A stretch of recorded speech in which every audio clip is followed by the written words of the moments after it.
Terdengar warahmatullahi Ibu. wabarakatuh. Sudah terdengar, Ibu.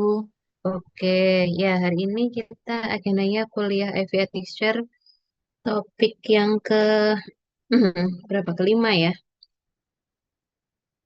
Oke, bisa langsung saya mulai ya, Mbak Elvia ya, sambil nunggu teman-temannya join. Baik, Ibu.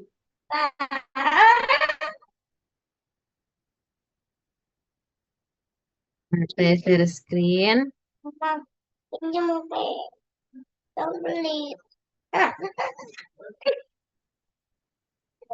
Sebentar aja.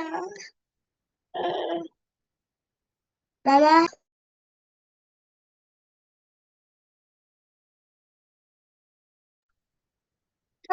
Apakah sudah terlihat? Sudah, Ibu. Ya, materi kali ini, eh, ini pertemuan keempat ya? Sorry, sorry. Ya, pertemuan keempat, kompatibilitas. Kemarin sudah belajar tentang ruang-ruang untuk pencampuran, terus teknik aseptis ya. Sekarang tentang kompatibilitas yang tidak kalah penting untuk menyiapkan sediaan steril ya. Sebentar saya, nah ya udah. Ini,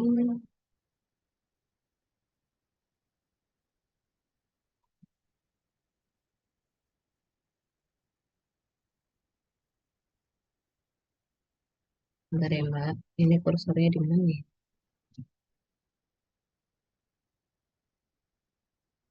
Oke. Nah, kompatibilitas itu ada beberapa macam. Yang pertama ada kompatibilitas YZ compatibility atau jadi kalau pada infus itu kan biasanya ada percabangan ya. Nah, itu yang namanya YZ compatibility. Jadi, obat itu nggak bisa dicampur dalam satu tempat, satu bag, tapi dia bisa dimasukkan ke vena, tapi melalui YZ. Jadi, bisa pakai three way atau YZ gitu bisa. Kemudian ada solution compatibility. Kompatibilitas suatu obat dalam suatu larutan. Jadi obat tersebut kompatibel nggak sama larutan infus X gitu misalnya.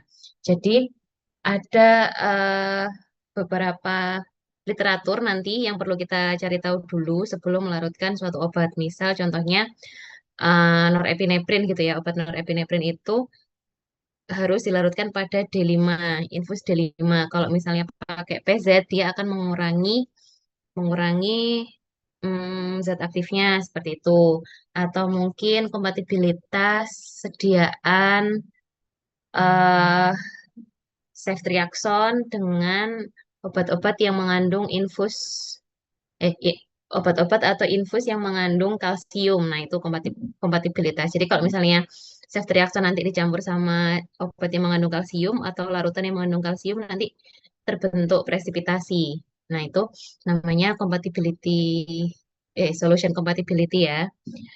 Terus admixture compatibility, kompatibilitas dua obat dalam suatu larutan. Jadi dua obat sudah dicampur, kemudian mau dicampur dalam suatu larutan infus atau pelarut. Ini biasanya pada TPN. Terus ada searing compatibility. Ada beberapa macam obat yang tidak kompatibel dengan bahan bahan pembuatnya sepet. Jadi harus pakai sepet yang eh, misal bahannya terbuat dari PVC gitu.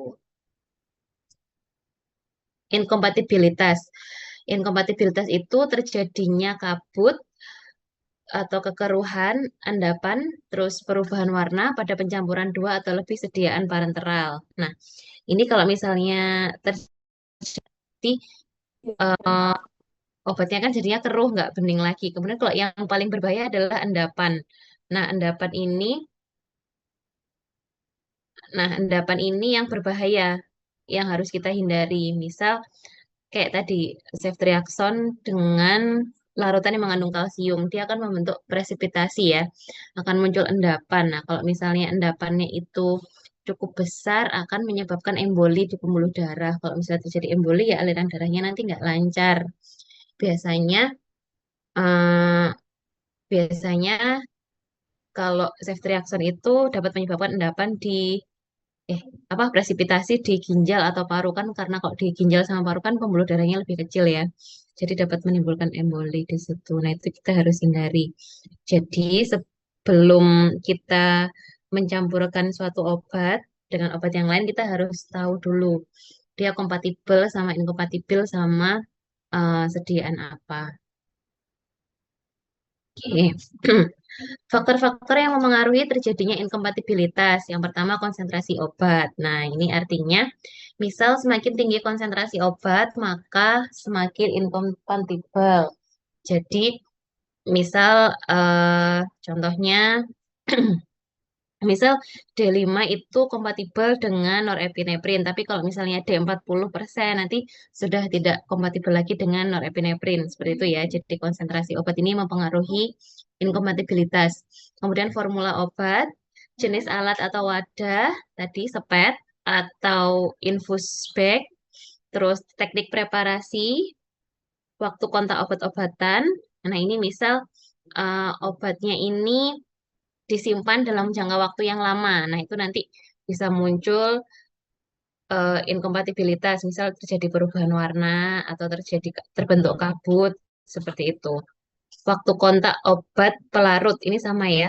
Obat dengan obat, obat sama pelarut. Jadi semakin lama biasanya kompatibilitasnya berubah nanti. Jadi bisa muncul endapan atau perubahan warna seperti itu. pH, nilai pH, terus suhu sama adanya cahaya. Itu juga mempengaruhi kompatibilitas.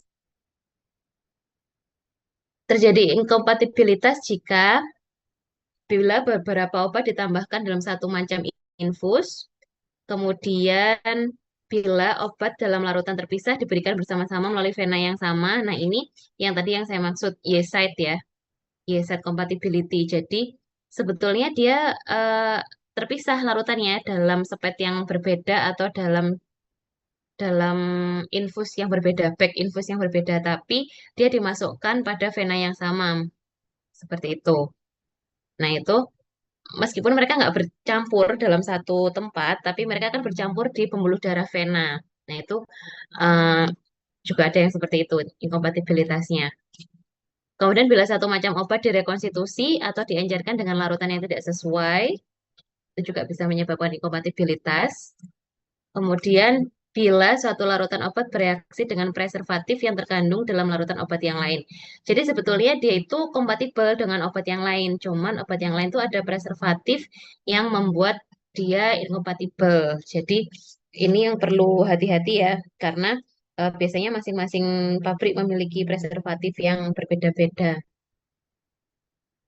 Jadi makanya penting ketika sediaan IV admixture itu sudah jadi, sudah siap ya, sudah selesai dispensingnya, kita perlu mengecek lagi kompatibilitasnya.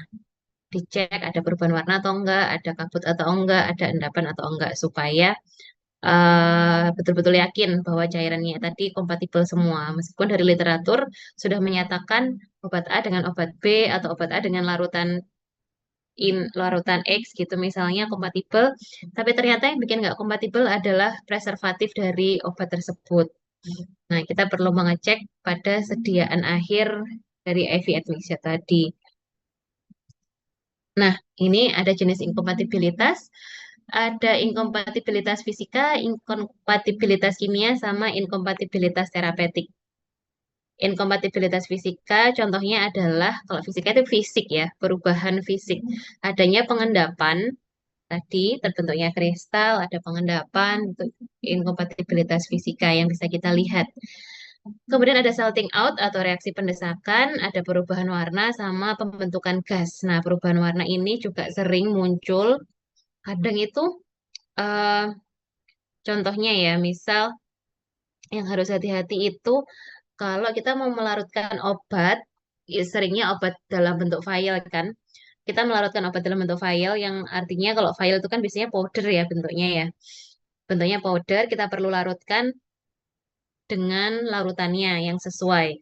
Nah, biasanya kalau yang paling ideal kan biasanya pakai WFI ya, water for injection, atau biasanya pakai PZ.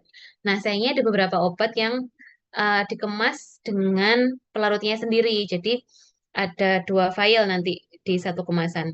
Yang pertama adalah vial obat, yang kedua adalah vial pelarutnya. Nah, Berarti untuk obat tersebut dikhususkan menggunakan pelarut dari pabrik tersebut. Nah, kalau misalnya kita ganti pakai pelarut lain, tidak menutup kemungkinan itu terjadi inkompatibilitas ya. Ini pernah nih terjadi soalnya beberapa kali. Jadi ketika pelarutnya itu tidak sengaja tumpah atau habis atau pecah, akhirnya kan pakai pelarut lain ya, pakai WFI begitu. Sel omeprazol ya, omeprazol dengan WFI gitu akan berubah warna menjadi hitam. Tapi kalau misalnya dia dengan pelarutnya sendiri yang sudah dikemas dengan dari pabriknya, nah dia tidak terjadi perubahan warna. Pengendapan ini contohnya eh, larutan yang mengandung natrium bikarbonat dengan larutan yang mengandung kalsium. Terus ada trimetoprim sulfamethoxazole dengan dextrose 5%. Setelah 4 jam akan timbul endapan. Nah, ini tadi faktor waktu kontak ya. Faktor waktu kontak obat dengan larutan. Nah, kalau misalnya 4 jam dia akan timbul endapan, tapi kalau dalam 1 jam dia nggak muncul endapan, berarti boleh diberikan. Nah, ini yang namanya IV mixture berarti kan obatnya pasti IV semua ya. Jadi yang trimetoprim sulfamethoxazole ini intravena, tapi jarang sih injeksi antibiotik trimetoprim sulfamethoxazole. Kemudian ada sorry ini bukan KCl ya, CA glukonas, kalsium glukonas dengan ceftriaxone injeksi muncul presipitasi di paru dan ginjal. Nah, ini yang harus dihindari karena ini kontraindikasi. Dia dicampur langsung atau pakai Yeside atau disuntik di beda tempat pun dia akan bisa menyebabkan presipitasi karena kan di aliran darah yang sama kan, di vena yang sama. Kemudian ada phenytoin injeksi dengan nikardipin. Nah, ini bahaya banget. Ini bikin kristal. Jadi nggak nunggu lama. Biasanya kalau misalnya habis sepet nih si phenytoinnya diambil pakai sepet. Terus sepetnya itu diambil dibuat buat ngambil lagi nikardipin. Jadi sepet yang sama itu langsung muncul kristal di sepetnya itu. Nah, jadi kita nggak boleh mencampur phenytoin sama nikardipin. Harus terpisah mereka. Antisipasi eh, kalau untuk endapan kristal yang mikro, kurang dari 50 mikrometer, dipasang filter 5 mikrometer. Kemudian kalau senyawa kalsium sukar, kemudian eh, kalau misalnya ada sediaan kalsium, ini sukar larut dalam air, jadi dipakai pelarut yang lain ya. Terus hati-hati pencampuran infus yang mengandung kalsium, misalnya larutan ringer laktat ya. Jangan dicampur dengan Na bikarbonat, nabik infus. Kemudian, nah kalau sudah jelas-jelas terjadi endapan, jangan sampai larutan tersebut diberikan. Nah ini, obatnya dicampur dengan pelarut khusus yang sudah dari pabriknya, tidak boleh dicampur dengan obat lain, kecuali ada petunjuk.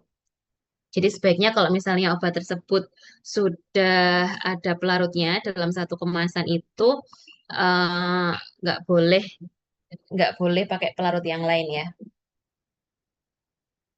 Salting out. Kalau salting out ini penurunan kelarutan suatu obat dari senyawa non-elektrolit dan ion hidrogen organik yang lemah dengan adanya senyawa elektrolit. Jadi, eh contohnya ada obat yang namanya klorpromazin hidroklorid dalam natrium klorida 0,9% bila ditambah alkali, bila ditambah obat-obat yang sifatnya alkali. Contohnya apa ya? Phenytoin misalnya, kan dia basa ya. Maka klorpromazin base akan mengendap pada pH 6,7 sampai 6,8. Jadi ya, dia akan berubah menjadi dia akan berubah kelarutannya kalau misalnya ditambah obat yang sifatnya alkali karena dia akan menjadi basa kan seperti itu. Ini penekanan ya. Perubahan warna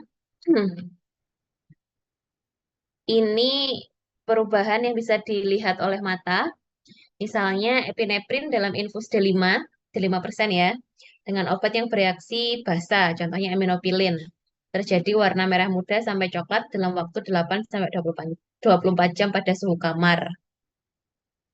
Dan larutan tersebut kehilangan potensi 10% dalam waktu 1,2 jam bila kena cahaya, dalam waktu 3 jam bila kondisi gelap. Nah, jadi kalau misalnya terpaksa nih mau mencampur epineprin dalam infus D5, kemudian dicampur sama aminopilin, ya kalau misalnya terpaksa, ya harus segera diberikan, tidak boleh diberikan dalam waktu yang jangkanya lama, 8 sampai 24 jam dan dan dia juga akan berkurang kan potensinya dalam waktu 3 jam kalau di kondisi gelap. Nah, jadi tidak ideal kalau misalnya terpaksa nih kita pakai epineprin D5 sama aminopilin. Karena dalam 3 jam pun dia juga juga kehilangan potensi sebanyak 10% si epineprinnya sudah kondisi gelap nih. Karena biasanya kalau obat kayak epineprin, terus aminofilin ini pemberiannya terus-terusan atau pump ya, atau drip juga bisa sih. Jadi IV infusion gitu loh istilahnya ya. Jadi bukan bolus, terus-terusan dia dikasihnya. Nah, ini tidak ideal kalau bisa dicampur dengan aminopilin. Nah, sebaiknya ya tidak apa-apa diberikan bareng, tapi diinfus di tangan kiri dan kanan. Jadi mereka kan nggak ketemu kan. Misal epinephrine D5 di tangan kiri, aminopilin di tangan yang kanan. Seperti itu. Jadi mereka tidak tercampur. Kemudian ada pembentukan gas, terjadi reaksi kimia antara karbonat atau bikarbonat dengan obat yang asam sehingga timbul gas karbon dioksida. Jadi ini tidak terlihat ya kalau susah ya mendeteksinya ya. Pokoknya sebisa mungkin obat-obat yang mengandung karbonat atau bikarbonat, natrium bikarbonat, kayak gitu, kalsium karbonat. Nah, itu tidak dicampur dengan obat-obat yang pH-nya asam. Oke, ini inkompatibilitas kimia. Terus berikutnya ada hidrolisis. Contohnya hidrokortison sodium fosfat. Ester fosfatnya akan terhidrolisis pada suasana asam. Jadi obat-obat yang mengandung yang isinya hidrokortison sodium fosfat injeksi ya, injeksi hidrokortison yang bentuknya fosfat, ada sodium fosfatnya. Ini ester fosfatnya akan terhidrolisis pada obat-obat yang mengandung asam. Terus ada lagi senyawa imina pada diazepam. Kalau diazepam bentuknya injeksi ya. Terus ada reaksi oksidasi reduksi. Contohnya obat-obat steroid, epineprin, dia akan teroksidasi pada suasana yang asam atau yang alkali. Jadi bisanya pada basa. Ya, tadi steroid kan masuk ya si hidrokortison, dexamethasone itu berarti harus dicampur dengan obat-obat yang pH-nya netral. Kalau misalnya dia pakai pH yang asam atau alkali, ya jadinya akan teroksidasi dia. Artinya kalau teroksidasi ya terjadi perubahan struktur ya nanti ya. Nanti penurunan efektivitas. Fotolisis ini eh fotolisis ini akan mempengaruhi sediaan atau dia menyebabkan menjadi senyawa baru atau penurunan penurunan efektivitas. Fotolisis dipengaruhi oleh panjang gelombang radiasi. Makanya obat-obat apa ini kayak amphotericin B, ini antibiotik ya, terus furosemid, doxorubicin, obat kemo sama vitamin A ini kalau dalam bentuk injeksi harus terlindung dari cahaya. Makanya kalau kalian lihat ya furosemid itu ampulnya kan kayak agak gelap. Nah, kalau doxorubicin nih obat kemo nih biasanya ketika didistribusikan dia harus dibungkus di apa kertas karbon biasanya atau kresek hitam atau paling enggak ya dimasukkan di boxnya yang gelap gitu. Terus ada reaksi rasemisasi, epimerisasi. Ini contohnya misal epineprin ya. Ini kalau misalnya epineprin bentuk L isomer mempunyai kekuatan 15 kali dibanding dengan D isomernya. Nah, ini akan mempengaruhi efektivitas dari epineprin.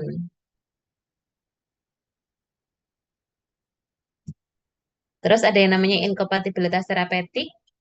Ini terjadi ketika dua atau lebih obat diberikan bersamaan, bisa terjadi peningkatan respon terapi atau penurunan respon terapi.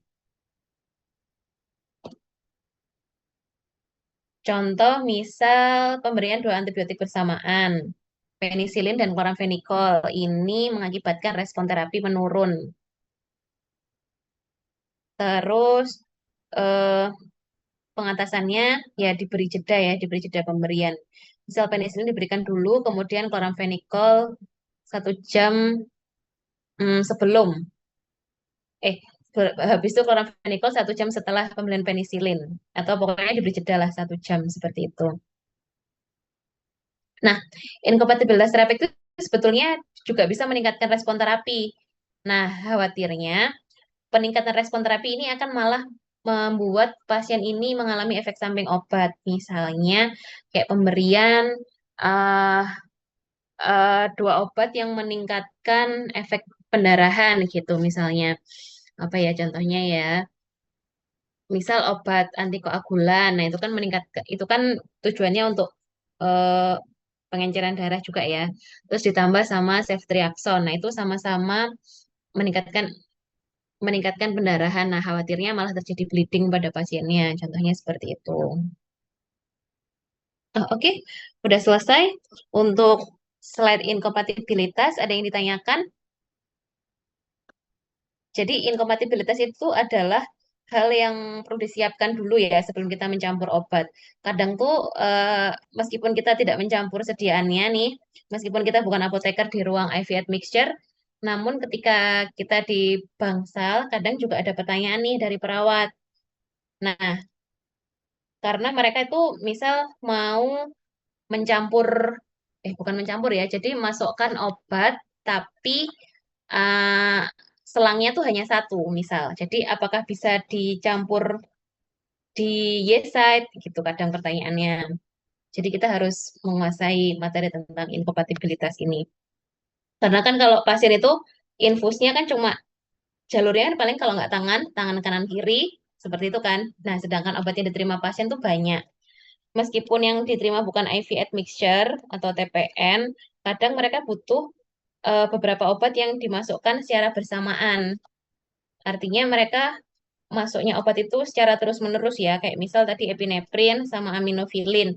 Itu biasanya pada kondisi pasien shock, pasiennya tuh shock, tensinya turun, terus nadinya turun. Nah, pasiennya juga sesak. Jadi kan dia butuh aminofilin sama butuh epineprin atau norepineprin biasanya. Nah, jadi kita harus tahu nih, boleh nggak epineprin sama aminopilin tadi? Boleh, tapi beda jalur ya. Kalau dicampur jadi satu, nggak boleh. Seperti itu. Oke, ada yang ditanyakan untuk kuliah hari ini?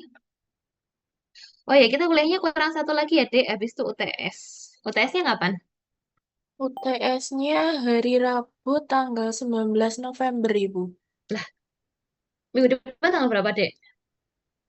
Minggu depan tanggal... Minggu depan tanggal 11, toh masihan hari Senin ya. Berarti, Iya, Ibu. bentar. Berarti masih 2 minggu lagi ya. Iya, Ibu. Oke, berarti minggu depan hari Jumat ya. Baik, Ibu. Hari Jumat sore atau jam 7 lagi gitu. Tinggal satu sitostatika. Baik, Ibu. Oke, UTS-nya nanti pilihan ganda ya, Dek ya. Kita pakai biasanya kuliah UTS-nya online kan di kampus tapi online. Iya, Ibu. Oke, oke baik. Terima kasih atas partisipasinya hari ini. eh ada pertanyaan nggak? Belum ada, Ibu. Oke, belum ada ya. Oke, terima kasih atas partisipasinya hari ini. eh saya izin live ya. Oh iya, slide-nya belum ada yang saya kasih ya, Mbak Elvia ya. Belum, Ibu. Oke, ingetin ya, Mbak. Oke, baik habis ini Oke, saya Ibu. share. Terima kasih atas partisipasinya. Wassalamualaikum warahmatullahi wabarakatuh.